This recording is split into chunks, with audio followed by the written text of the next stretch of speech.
Somalia کی خود مختاری اور سالمیت کی حمایت کرتے ہیں۔ نائب وزیر اعظم اسحاق ڈار کا دو ٹوک اعلان۔ اسرائیل کے صومالی لینڈ کو تسلیم کرنے کے اقدام کی شدید مذمت۔ OIC سے خطاب کرتے ہوئے کہا کہ صومالی لینڈ صومالیہ کا غیر متنازع اٹوٹ انگ ہے۔ اسرائیلی وزیر خارجہ کا صومالی لینڈ کا دورہ انتہائی تشویشناک ہے۔ پاکستان صومالیہ کے علاقائی استحکام کی غیر مشروط حمایت کرتا ہے۔ اسرائیلی اقدام بین الاقوامی تسلیم شدہ سرحدوں پر براہ راست حملہ ہے۔ ریاست کی خود مختاری اور علاقائی سالمیت لازمی ہے۔ اسحاق ڈار کی جدہ میں OIC کے سیکرٹری جنرل حسین ابراہیم طاہا سے بھی ملاقات۔ کشمیری عوام کے حق خود ارادیت کے لیے OIC کی کوششیں تیز کرنے پر زور۔ سعودی نائب وزیر خارجہ ولید بن عبد الکریم الخریجی سے بھی ملے۔ خطے میں امن، استحکام اور سلامتی کے فروغ کے لیے مشترکہ کوششوں پر زور۔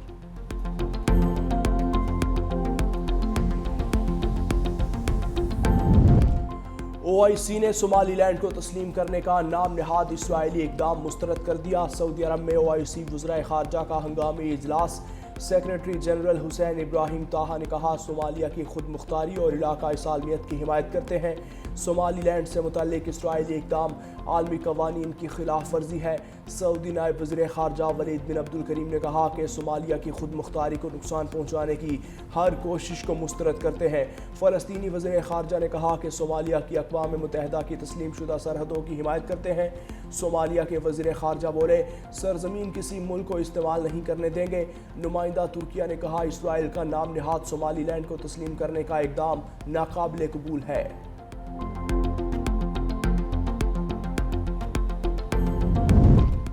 پاکستان کو خطے میں IT کا مرکز بنانے کے لیے کوشاں ہے۔ وزیر اعظم شہباز شریف کا عزم۔ کہا نوجوانوں کو بین الاقوامی معیار کی IT کی تعلیم اور تربیت فراہم کرنا اولین ترجیحات میں شامل ہے۔ IT شعبے میں انٹرپرنورشپ کی حوصلہ افزائی کی جا رہی ہے۔ رواں برس بھی اعلیٰ کارکردگی دکھانے والے طلباء و طالبات میں لیپ ٹاپ تقسیم کیے جا رہے ہیں۔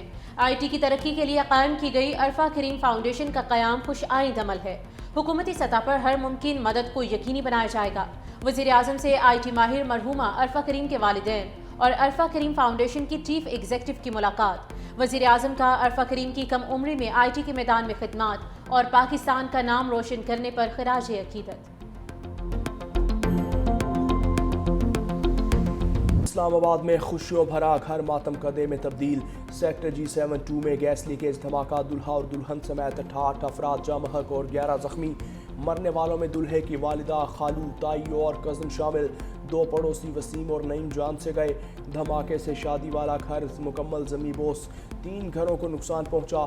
لاشوں اور زخمیوں کو ملبے سے نکال لیا گیا۔ ریسکیو آپریشن مکمل، جائے وقوع کو سیل کر دیا۔ وزیر اعظم شہباز شریف کا قیمتی جانوں کے نقصان پر اظہار افسوس۔ زخمیوں کو ہر ممکن طبی امداد فراہم کرنے کی ہدایت۔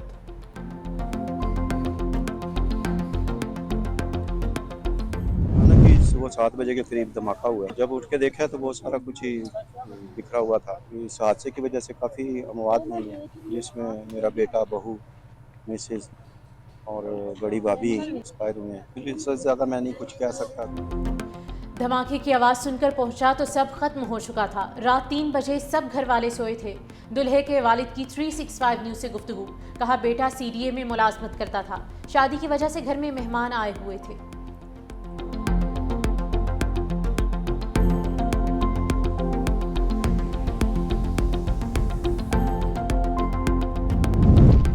اسلام آباد کے علاقے G7 دھماکے کی ابتدائی تحقیقاتی رپورٹ مکمل۔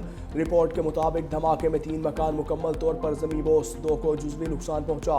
واقعے میں 8 افراد جاں بحق، 11 زخمی ہوئے۔ جاں بحق افراد میں سے 2 CGA اور 6 پیمز اسپتال لائے گئے۔ زیادہ اموات ملبے تلے دبنے سے ہوئی۔ رپورٹ کے مطابق گلی تنگ ہونے کی وجہ سے امدادی سرگرمیوں میں مشکلات کا سامنا رہا۔ ابتدائی ریسکیو علاقہ مکینوں نے کیا، بعد ازاں ریسکیو ٹیموں نے آپریشن مکمل کیا۔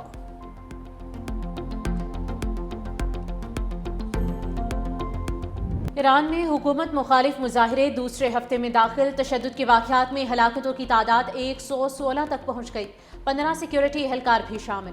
انسانی حقوق کے کارکنوں کے مطابق 2600 سے زائد افراد گرفتار۔ انٹرنیٹ اور فون سروس بند ہونے سے معلومات تک رسائی مشکل۔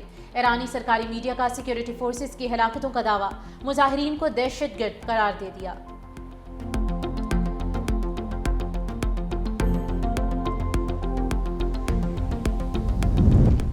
امریکی صدر ٹرمپ کا ایران پر اشتعال انگیز بیان، کہا ایران آزادی کی طرف دیکھ رہا ہے جو پہلے کبھی نہیں ہوا، امریکہ ایرانی عوام کی مدد کے لیے تیار ہے۔ نیو یارک ٹائمز نے دعویٰ کیا ٹرمپ ایران میں غیر فوجی اہداف کو نشانہ بنانے پر غور کر رہے ہیں۔ امریکی صدر کو ایران پر ممکنہ حملوں کے مختلف آپشنز کے بارے میں بریفنگ دی گئی۔ ٹرمپ نے ایران پر حملوں کے حوالے سے ابھی تک کوئی حتمی فیصلہ نہیں کیا۔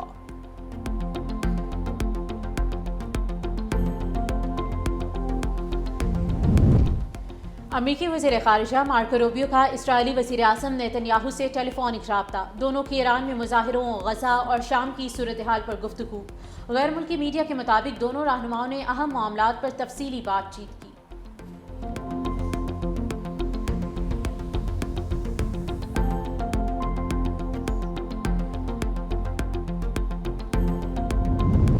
ترکیہ نے اسرائیل کو ایران کے معاملے پر خبردار کر دیا۔ وزیر خارجہ حاکان فیدان نے کہا ایران کی داخلی کشیدگی سے فائدہ اٹھانے کی اسرائیلی کوشش ناکام ہوگی۔ ایران میں احتجاجی مظاہروں کو ایران کے حریف استعمال کرتے ہیں۔ اسرائیل غزہ جنگ بندی معاہدے کے اگلے مرحلے میں رکاوٹیں ڈال رہا ہے، غزہ میں انسانی امداد اور تعمیر نو میں کردار ادا کرنے کے لیے تیار ہے۔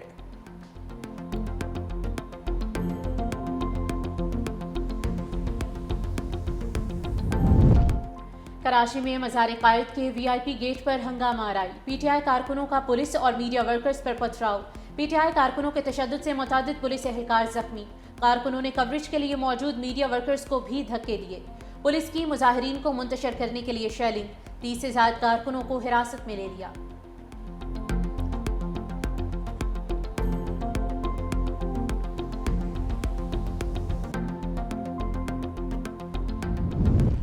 ظلم کا نظام ماضی میں چلا، نہ اب چلے گا، ہماری بنیادی حقوق چھین لیے گئے، آزادی کے لیے باہر نکلیں گے۔ Secretary general P T I Salman Akram Raja کی پریس کانفرنس، کہا ملک کو تاریکی کی طرف دھکیلا جا رہا ہے، معیشت میں بہتری کے دعوے دھوکہ ہے۔ گزشتہ 2 دن میں کراچی اور حیدرآباد کے عوام نے نظام سے بیزاری کا اظہار کیا۔ انہوں نے الزام لگایا کہ این او سی تاخیر سے دیا، جلسے میں پہنچنے والے 2 درجن کارکن لاپتہ ہیں، تاہم جلسہ ہر صورت ہوگا۔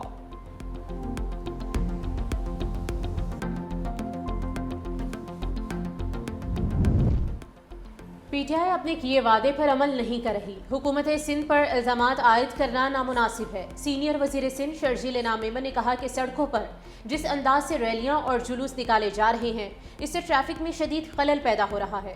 خیبر پختونخوا کے وزیر اعلیٰ خوش اسلوبی کے ساتھ اپنا دورہ مکمل کرے، پی ٹی آئی کے کارکن قانون کو ہاتھ میں نہ لیں۔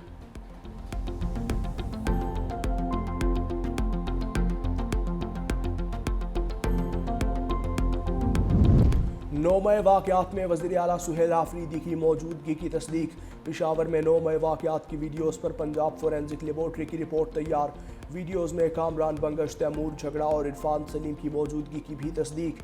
لیبارٹری نے پشاور پولیس کی درخواست پر 16 ویڈیوز کا فریم با فریم تجزیہ کیا، ویڈیوز میں کسی قسم کی ایڈیٹنگ کے شواہد نہیں ملے، چند ویڈیوز میں لوگو اور ٹیکسٹ کے اضافے اور سہیل آفریدی اور عرفان سلیم کی 2 ویڈیوز میں کلپس جوڑنے کے شواہد سامنے آئے۔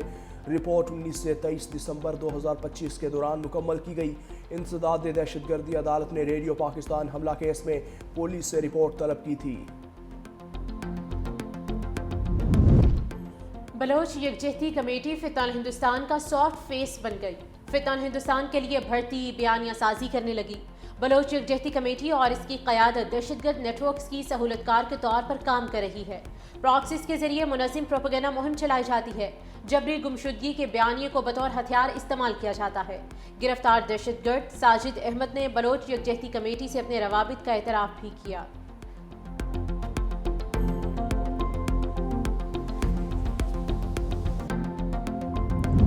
وزیر اعلیٰ پنجاب مریم نواز کا نئے اسپتالوں کی جلد تکمیل کا حکم، نواز شریف کینسر اسپتال لاہور اور سرگودا میں نواز شریف کارڈیولوجی انسٹیٹیوٹس کو 31 جنوری تک فعال کرنے کی ہدایت۔ نواز شریف کینسر کیئر اسپتال کی بیسمنٹ اور گراؤنڈ فلور سمیت ویٹنگ ایریا، سرائے مسجد اور ڈاکٹرز کی رہائش گاہیں مکمل، ڈاکٹرز اور پروفیشنل سٹاف کی بھرتیاں شروع، لیڈی ولنگٹن اسپتال کی تزئین و آرائش بھی جلد مکمل کرنے کی ہدایت۔ وزیر اعلیٰ پنجاب کا کہنا ہے نواز شریف کینسر انسٹیٹیوٹ میں ملک بھر سے آنے والے مریضوں کا علاج ہوگا۔